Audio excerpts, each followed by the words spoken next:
Muy buenos días a todos, bienvenidos al curso virtual de Nociones Elementales de Tomografía Multicorte. En esta presentación vamos a hablar un poco de la historia y de los componentes que forman parte del tomógrafo y principalmente de sus principios de funcionamiento. Así que bienvenidos. Mi nombre es Matías Aguirre, soy licenciado en imagenología.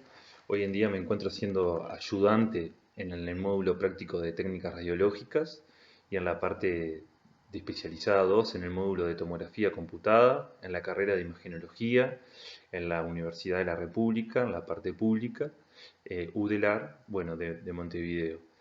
Yo quiero agradecer a la Federación de Bioimágenes FARDIT por darme la oportunidad de exponer, por un lado, y bueno, y decir que me siento orgulloso de poder exponer frente a todos ustedes y espero que esta presentación sea de utilidad para todos. Con respecto a la historia tomográfica, desde el descubrimiento de los rayos X en el año 1895, hubo un gran paso a lo que es la tomografía computada por su forma de estudio. Porque por un lado, la tomografía estudia cortes transversales del cuerpo humano, y por otro lado, porque permite mayor visualización de partes blandas, ya que si lo tenemos que comparar con radiología convencional permite el estudio o la visualización de 5 densidades y los primeros tomógrafos incluían hasta 1000 niveles de grises. Esta forma de incluir más cantidad de niveles de grises es lo que le da a la tomografía la posibilidad de tener o obtener mayor información de partes blandas. Y volviendo a hablar de lo que es en realidad la historia, tenemos que tener en cuenta que los padres de la tomografía son Cormer por un lado y Hanfield por el otro. Ellos trabajan de forma independiente, pero gracias a que ellos unen sus investigaciones o unen sus ideas, eh, el ingeniero Hanfield, el ingeniero inglés, logra construir lo que es el primer tomógrafo, como vamos a ver más adelante. Pero todo no comenzó en ellos, sino que comienza en el año 1917, con el matemático Joan Radon, que lo que desarrolla él es un método matemático. ¿Y que establecía este método matemático? La posibilidad de reconstruir un objeto por medio de sus proyecciones. Y no en una forma directa como lo hacía o como lo hace la radiología convencional con un rayo directo o una proyección directa, sino en cada momento angular. Lo que establece Joan Radon es la posibilidad que si a un objeto lo estudiamos en cada ángulo o en cada momento angular y a eso lo hacemos equivalente a una proyección y sumamos todas esas proyecciones, nosotros vamos a poder reconstruir a ese objeto. Muchos años más tarde, en el año 1963, el físico matemático Alan Kornberg logra cambiar o reemplazar lo que se utilizaba hasta ese momento en la película radiológica por cristales sensibles por un lado.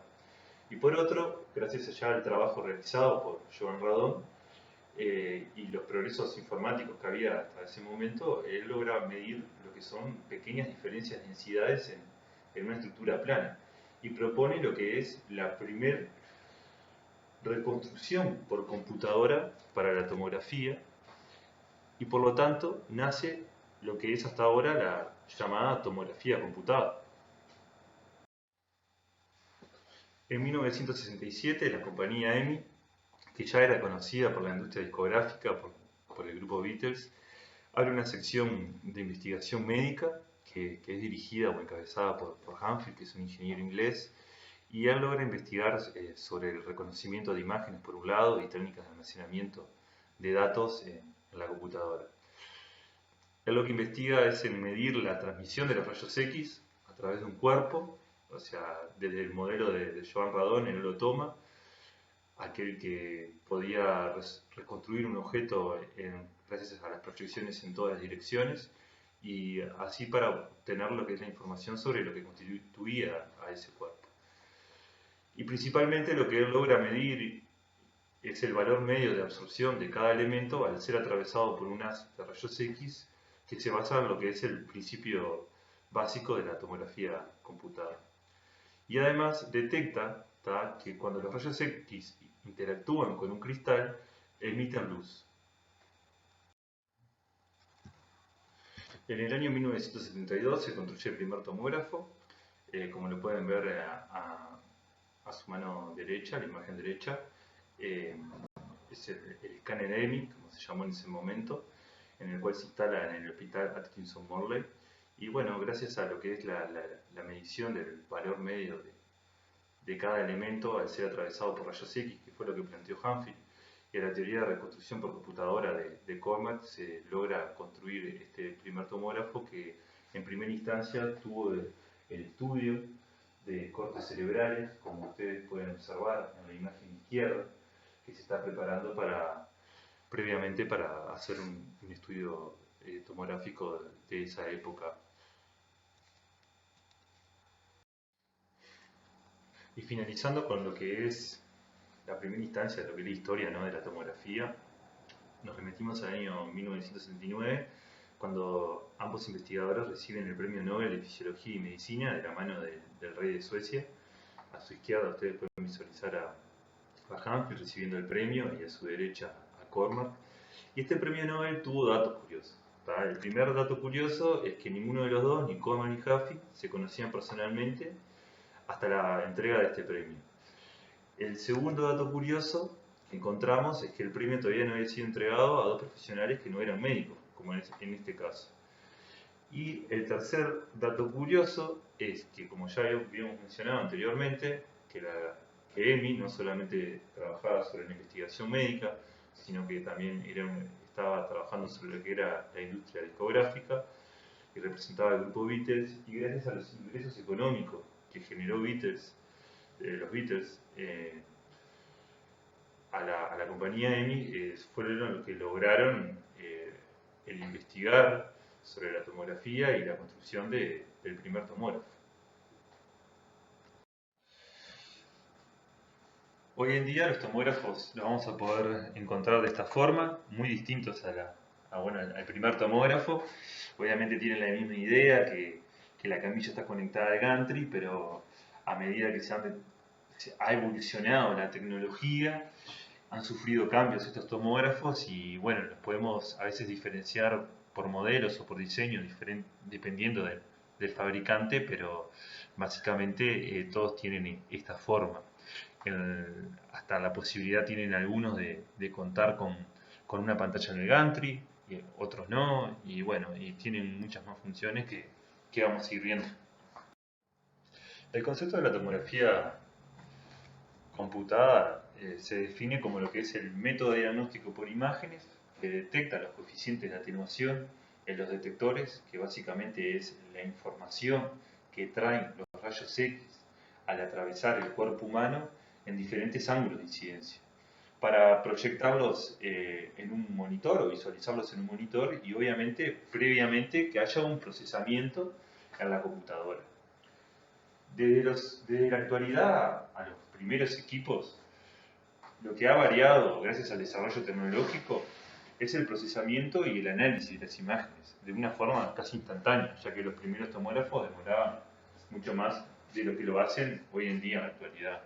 Pero básicamente el principio físico es muy similar al de los primeros tomógrafos. También podemos definir la tomografía como un estudio de alta resolución y definición en el diagnóstico por imágenes, y vamos a ver que hay parámetros que nosotros vamos a poder modificar para ya sea variar o cambiar lo que es la resolución espacial por un lado, o mejorar la resolución en contraste para tener mayor definición de imagen final. ¿Qué nos permite estudiar la tomografía? Bueno, nos permite visualizar toda la anatomía en un fino corte transversal al eje del cuerpo. Representa en detalle la sección de una estructura u órgano a un determinado nivel. Nosotros vamos a poder seleccionar una región dependiendo siempre de la solicitud médica, ya sea tórax, abdomen, pelvis, puño, cráneo o un estudio en conjunto como tórax, abdomen y pelvis, pero eso siempre va a depender de lo que es la solicitud médica. Es aplicable también a cualquier región del cuerpo y permite la detección de tumores u otras lesiones ocupantes del espacio, que las podemos definir como cualquier lesión que está ocupando la anatomía normal del cuerpo, ya sea o pus, o sangre, o tumores también. La tomografía computada no solamente nos sirve para la toma de imágenes en el plano axial, ¿tá? Sino que también nos permite obtener cortes o planos, ya sea o coronales, o sagitales, o oblicuos, en donde nosotros no vamos a tener pérdida de la calidad de imagen. En este caso, por ejemplo, tenemos un corte axial del cráneo para el estudio del cerebro o del encéfalo, en donde nosotros podemos estudiar lo que es la fosa media o la fosa posterior. En este caso también tenemos un corte axial de cráneo, pero es para el estudio del hueso, donde podemos visualizar una fractura. Y en este caso tenemos un plano, coronal de abdomen y pelvis, en donde tenemos una variante anatómica que se llama riñón pélvico, en donde si nosotros prestamos atención, vamos a ver que los riñones se encuentran, como nosotros les decimos, realzados. Y si hablamos de realce, tenemos que hablar de lo que es la traducción imagenológica, en donde vamos a tener tonos más claros, vamos a tener tonos más oscuros y vamos a tener tonos intermedios entre los claros y oscuros.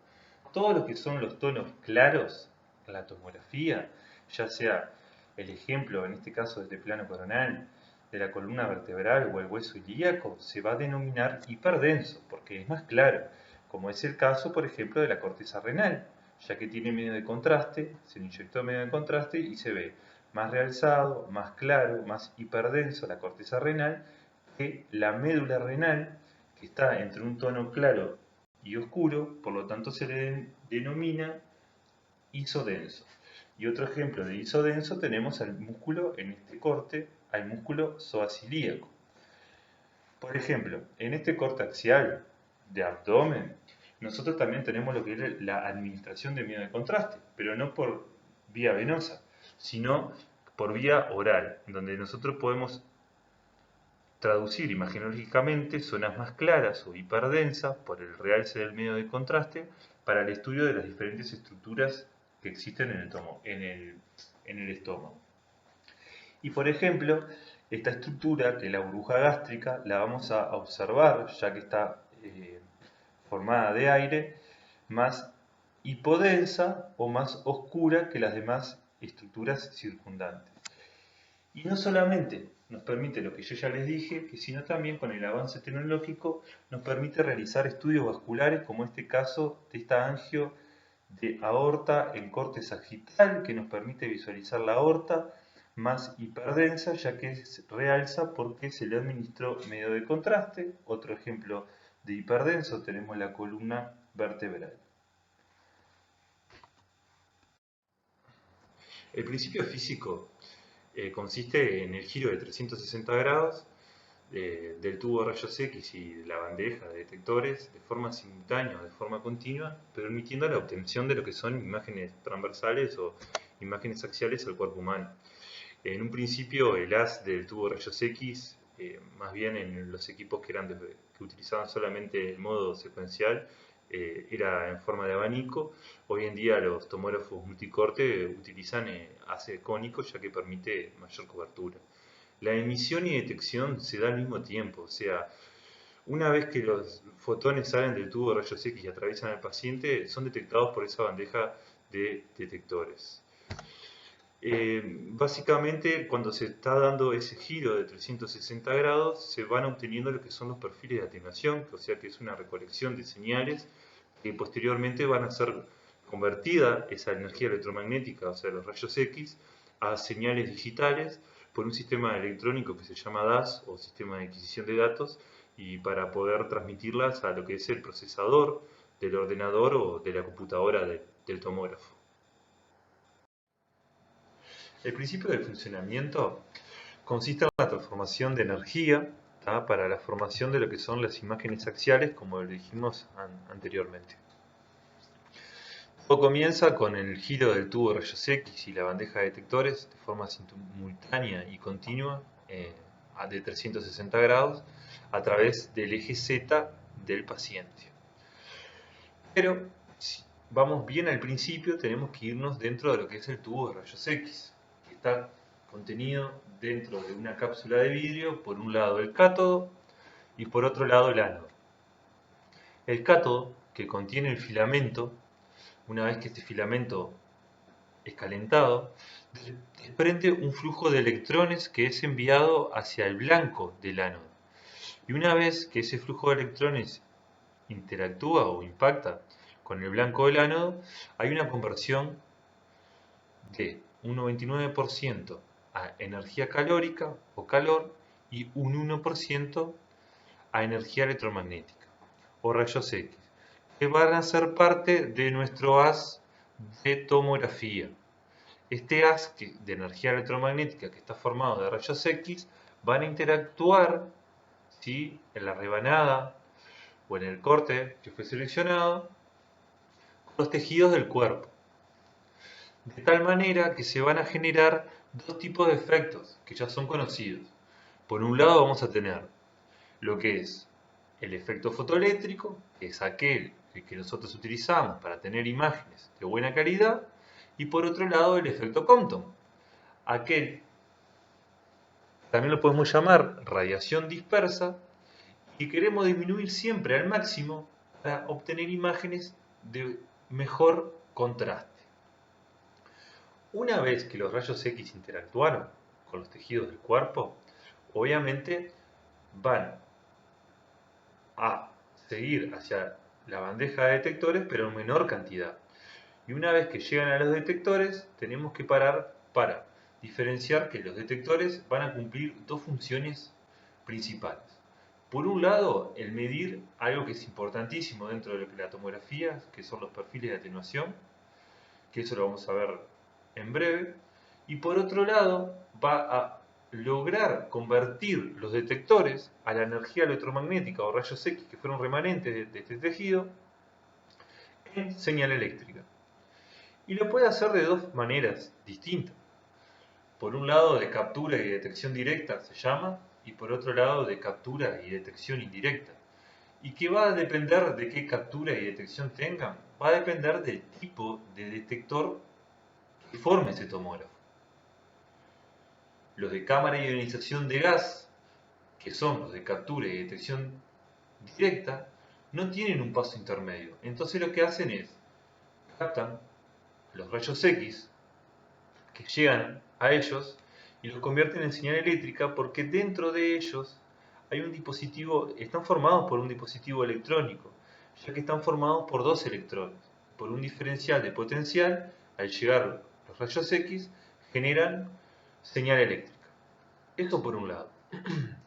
Por el otro lado tenemos otro tipo de detectores, que son los de captura y detección indirecta, que son los de cristal de centelleo.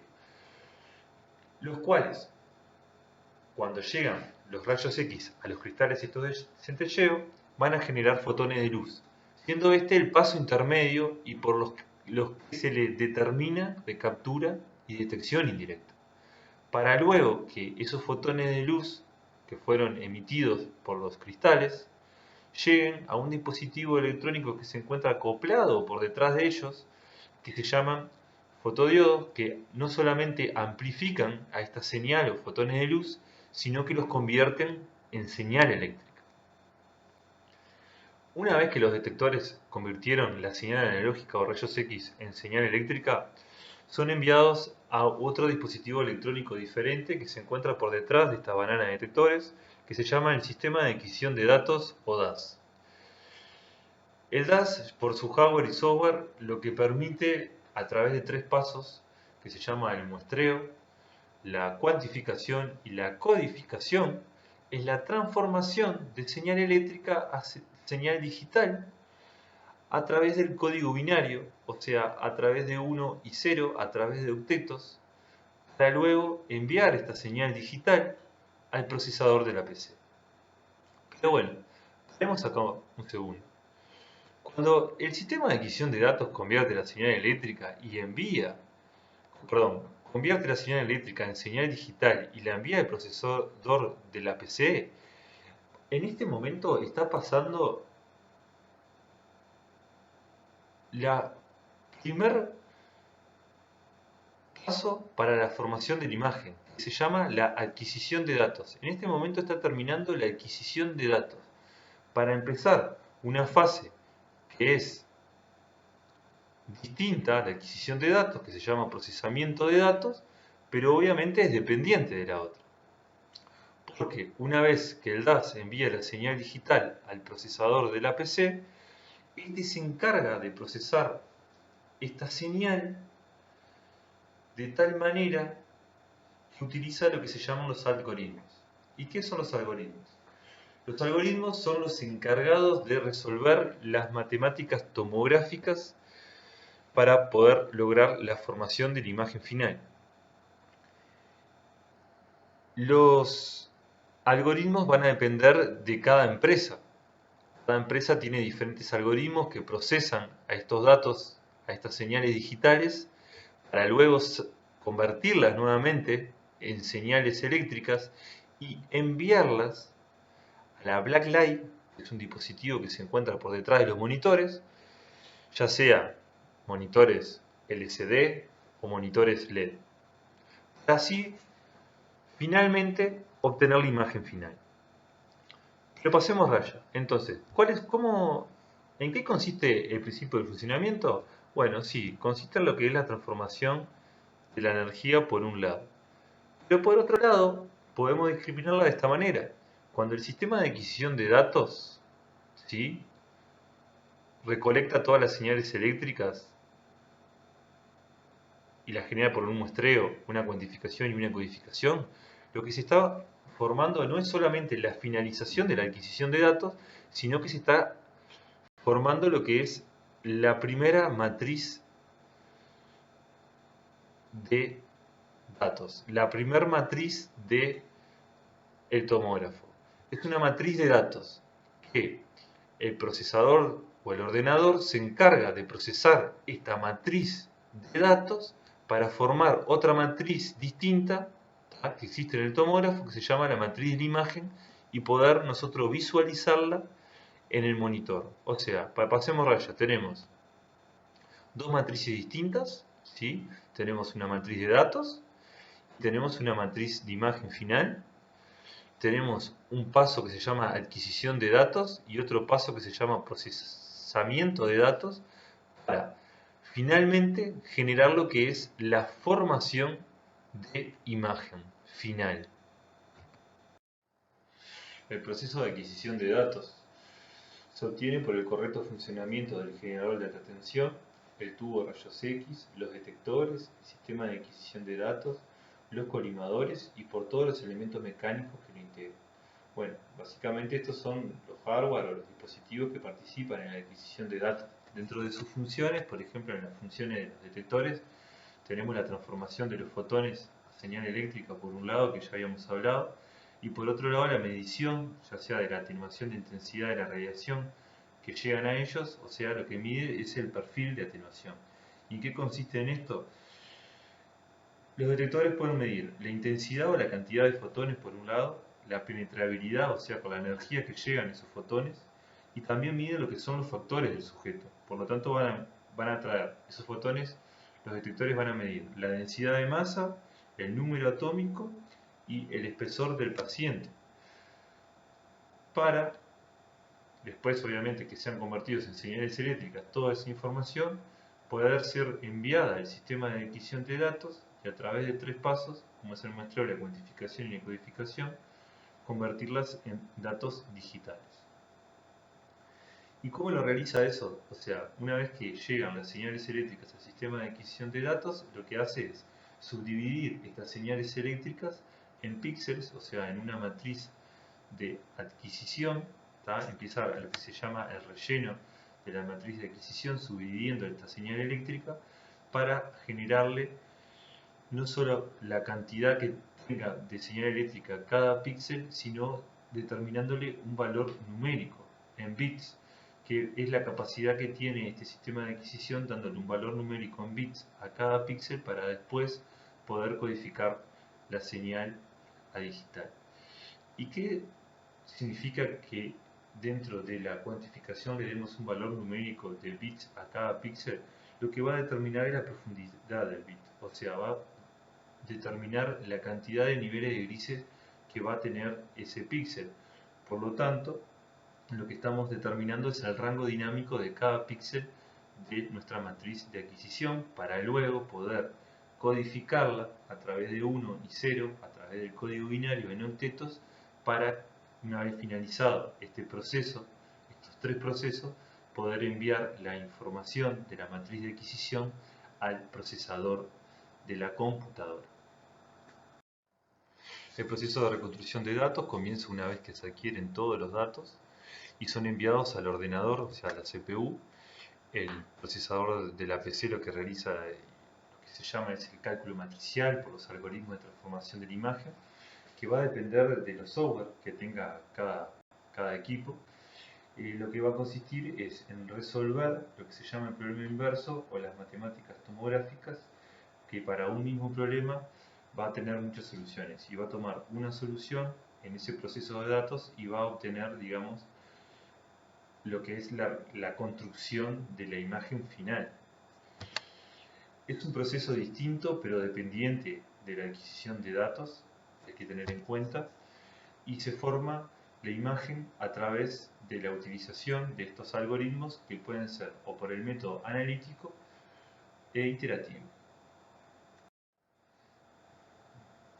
A través de la historia de la tomografía y lo que es el proceso de la reconstrucción de datos, existieron diferentes métodos para poder procesar los datos. Y para eso, bueno, cada uno utilizó sus algoritmos. Por ejemplo, en los primeros tomógrafos se utilizaba lo que era el método algebraico, pero en muy poco tiempo quedó en desuso y fue sustituido por lo que fue el método iterativo. Que en algún momento fue utilizado por sí solo, el método iterativo. Y hoy en día es conocido porque es utilizado por la retroproyección filtrada, que es un tipo de reconstrucción o de proceso de datos del método analítico, que es el utilizado hoy en la actualidad, ya sea por su ganancia en resolución temporal y calidad de imagen final. Dentro de los métodos de reconstrucción de la imagen tenemos el método iterativo, que se basa en reconstruir la imagen a través de estimaciones de datos, o sea, conociendo dos puntos, él deduce un punto intermedio, y como desventaja tenía que reconstruir la imagen en el ordenador una vez que se adquirían todos los datos. Y bueno, con esto lo que hacía era aumentar lo que era la resolución temporal, aumentando los tiempos de adquisición. Requería también de equipos muy potentes para el cálculo y el procedimiento era muy lento. Y como ventaja obtenía imágenes de muy buena calidad. Por sus tiempos elevados de adquisición y el coste computacional que requería, se dejó en desuso. Pero hoy en día, ya que en realidad disminuye la dosis, los fabricantes no dejaron de desarrollar diferentes algoritmos iterativos, los cuales pueden ser activados o desactivados por nosotros, los licenciados, en la pantalla junto a la consola, previo y posterior a lo que es la adquisición de datos. Otro método de reconstrucción de imagen que tenemos es el método analítico, que consiste en estar compuesto por la retroproyección simple, la transformada de Fourier y la retroproyección filtrada. La retroproyección simple, que fue utilizada por sí sola en algún momento, establece lo que es la transformada de Radon, reconstruyendo una imagen midiendo proyecciones en cada momento angular, como lo hablamos anteriormente. O sea que si tenemos un giro de 360 grados, podemos suponer que vamos a tener 360 proyecciones. Entonces Radon decía que si cada proyección era un plano y al sumar todos esos planos, podíamos obtener lo que era la imagen final. Como desventaja, íbamos a obtener la pérdida del objeto de referencia, por un lado, y los bordes de la imagen iban a aparecer velados por otro lado. Pero como ventaja, el tiempo de reconstrucción de la imagen era muy rápido. En poco tiempo se empezó a utilizar lo que era transformada de Fourier, que era que descomponer la señal en espacio y frecuencia, hasta llegar a hoy en día lo que utilizan todos los equipos de tomografía computada, que es la retroproyección filtrada del método analítico, que por un lado aplica la transformada de Radon y la retroproyección simple, obteniendo imágenes de no muy buena calidad, porque ya tienen pérdida del objeto de referencia y los bordes de la imagen aparecían velados, pero cómo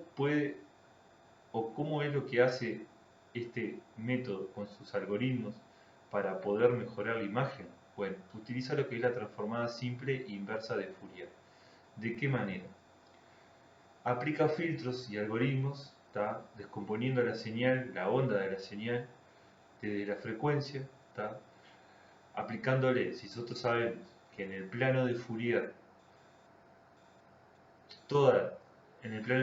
la parte de la periferia va a estar la resolución espacial y en la parte central va a estar la resolución de contraste, y si las altas frecuencias me van a dar a mí lo que es la mayor resolución espacial y la baja frecuencia me van a dar la resolución de contraste, aplicando estos filtros desde la frecuencia, nosotros enviamos lo que son todas las altas frecuencias hacia la periferia de la imagen para ganar en resolución espacial y todas las bajas frecuencias a la parte central de la matriz de adquisición para ganar en resolución y contraste y así mejorar lo que es la calidad de imagen.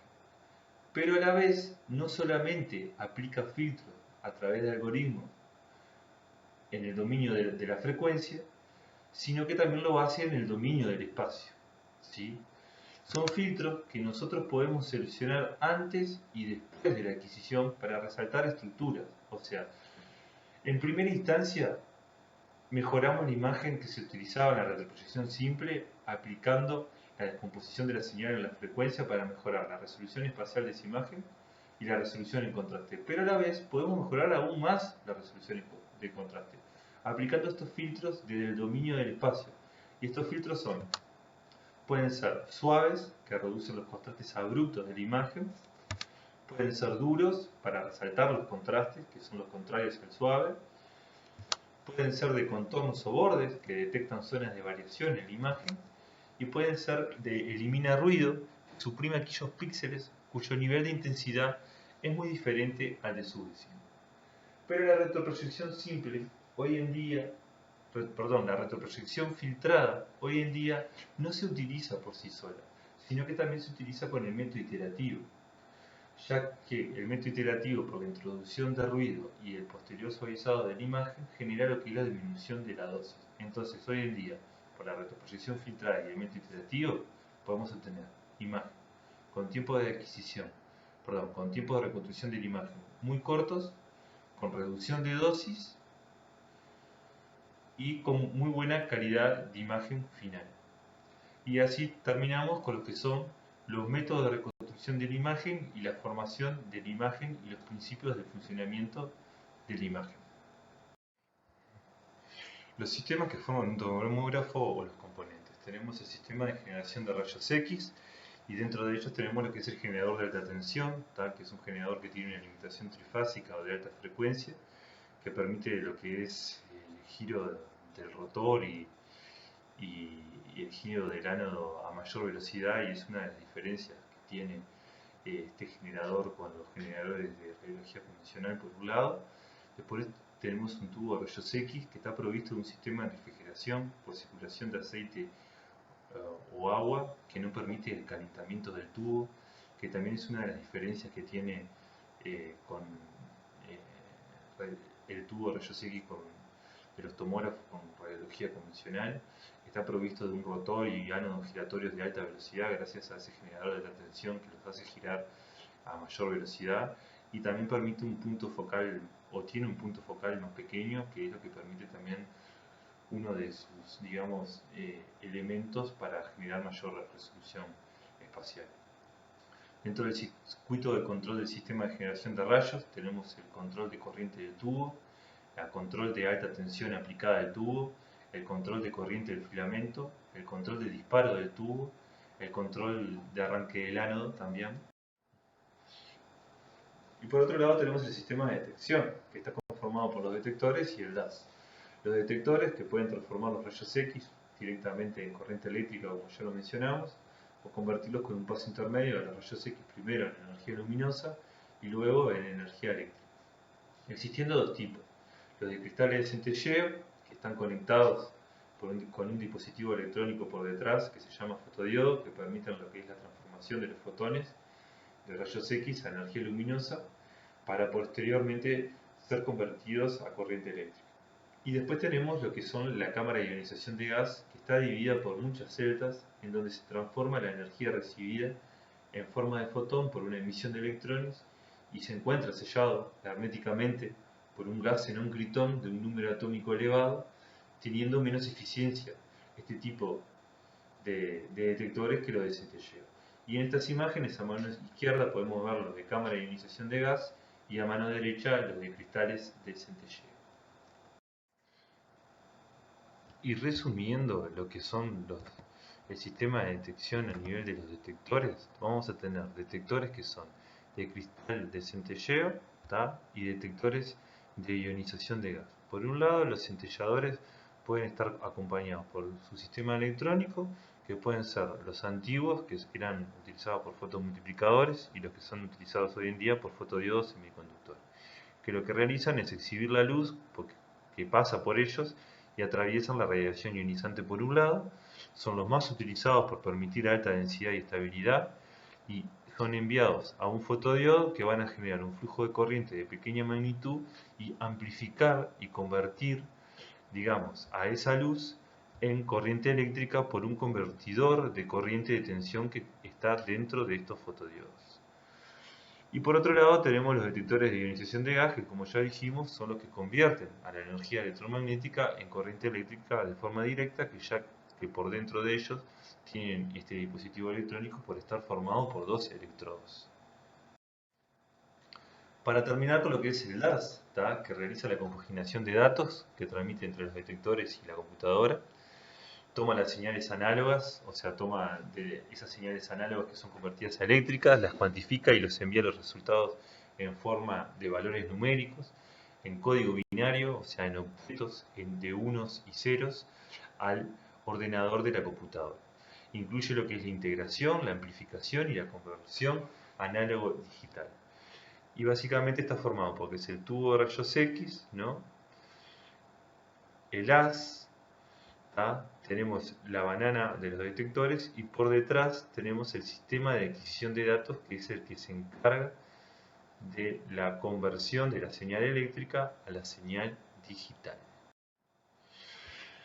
Dentro de los componentes internos que podemos tener dentro del gantry, o una visualización interna dentro del gantry, vamos a poder visualizar por encima lo que es el tubo de rayos X, a los detectores, ¿sí? Y por debajo, como yo les decía, el sistema de adquisición de datos, que es el que convierte estas señales eléctricas a digitales. Por otro lado, como los componentes internos del gantry, podemos encontrar lo que son los anillos deslizantes o los slip ring, que son los que permiten este giro continuo del tubo de rayos X y de los detectores y de todos los componentes que forman parte del gantry y que son utilizados después de los equipos de tercera generación, ya que antes en realidad tenían un cableado que no permitían este giro continuo. Se definen como dispositivos electromecánicos que conducen la electricidad, la señal eléctrica de una superficie fija a una móvil a través de anillos y escobillas situados en una superficie que gira sobre un soporte fijo. Hay que tener en cuenta que las superficies fijas, que son estas, están formadas por carbonos, ¿sí? Y que la superficie móvil está formada por dos tipos de anillos, que van a variar en los diámetros de ellos. O sea, los de diámetro más gruesos van a transmitir lo que son las señales eléctricas que permiten lo que es el funcionamiento, o la administración de la electricidad para que los componentes dentro del gantry funcionen correctamente, y los anillos más finos van a transmitir la señal de los datos. O sea, la señal de los datos, estamos hablando de los datos de adquisición, nada más ni nada menos. Y bueno, permite que los elementos que se encuentren en el anillo, como yo les decía, puedan realizar esa rotación completa y de forma continua.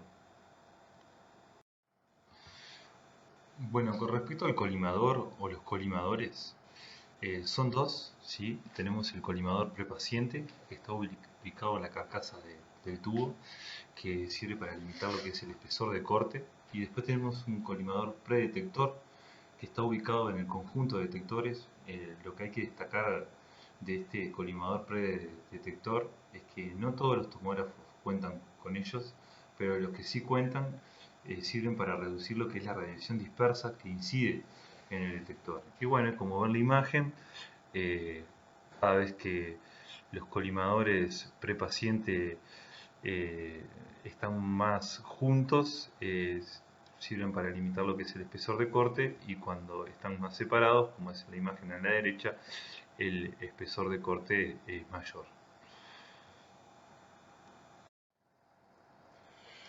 El sistema de procesamiento y almacenamiento, ¿tá? Está compuesta en realidad por dos computadoras, que tiene una computadora, dos discos duros. La función, o sea, es la función que realiza la computadora. Por un lado, tenemos la unidad de control del sistema, o sea, el disco duro o la computadora que controla todo el sistema, todos los movimientos y funciones del equipo, que está acompañada este disco duro con la unidad de almacenamiento de datos, que nada más y nada menos es la unidad en donde se almacenan las imágenes y comparten la misma computadora. Y después el tomógrafo está formado por otra computadora aparte, con otro disco duro aparte, que es la unidad de reconstrucción rápida, que es la computadora que hace el proceso de reconstrucción de imágenes. Por lo tanto, tenemos que tener en cuenta que los tomógrafos tienen dos CPU. Una CPU es para el funcionamiento del sistema y para el almacenamiento de imágenes, y otra es para la reconstrucción de las imágenes.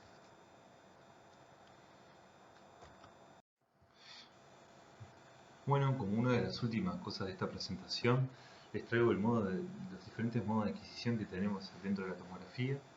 Como ustedes ya saben, los primeros tomógrafos solo utilizaban el modo secuencial, el que obtenía las imágenes realizando cortes axiales únicamente y con el posterior movimiento de la camilla. O sea, se realizaba un movimiento de la camilla, un corte, un movimiento de la camilla y otro corte. Y para eso teníamos otro parámetro que era diferente al espesor de corte, que se llamaba el incremento, o que se llama el incremento en realidad, que determina la distancia existente entre corte y corte. Pero puede programar los cortes, este incremento, de forma contigua, o sea que los cortes estén uno al lado del otro, de forma no contigua, o sea que los cortes tengan una separación, o con un solapamiento, o sea que los cortes estén entrelazados o digamos pegados uno arriba del otro. Después tenemos el modo helicoidal, ¿tá? Que son los equipos que lo permiten, los equipos de una hilera o de más cantidad de hileras, como son los de multidetector, que son los que obtienen imágenes al unir el giro del tubo y el desplazamiento de la camilla de forma contigua, o sea, adquiere los datos sobre una espiral oblicua contigua. Funciona diferente a los de secuencial, ya que lo que realiza es el giro del tubo con el movimiento continuo de la camilla, y lo que determina este tamaño de esta espiral oblicua y continua es un factor que es un parámetro físico que se denomina el factor pitch, que define el tamaño de la espiral en el eje Z del paciente. En los equipos multicortes nosotros podemos seleccionar, como ustedes pueden ver la imagen que está en el medio, arriba, el tipo de exploración, ya sea o axial o helicoidal. Mi idea no era profundizar sobre este tema, ya que se va a hablar en el curso, sino, bueno, dar indicios de que los equipos multicorte pueden utilizar cualquiera de los dos modos de adquisición, el secuencial por un lado y el helicoidal, y eso va a determinar el tipo de estudio que estemos realizando. Como último, en esta primera parte de la presentación tenemos la conclusión, ¿tá? Ya que la tomografía tenemos que determinarla como primera conclusión, que es un método de alta resolución y definición diagnóstica. Es importante reconocer que en cada giro los datos se van adquiriendo gracias al desarrollo tecnológico. Esto es lo que determina la retroproyección filtrada, ¿tá? Que era una de las ventajas que tenía, que posee también diferentes componentes electrónicos que transforman la señal analógica a digital, ya sea por el tipo de detectores o el sistema de adquisición de datos, que la correcta adquisición de datos y el tipo de reconstrucción que se utilice va a determinar la formación óptima de la imagen, ¿tá? Como ya fueron mencionados anteriormente, y que los métodos combinados de reconstrucción de imagen producen la reducción resolución temporal y dosis sin pérdida de calidad en la imagen, como son la retroproyección filtrada del método analítico y el método iterativo. Así que bueno, por ahora los dejo y nos vemos en la segunda parte de la presentación.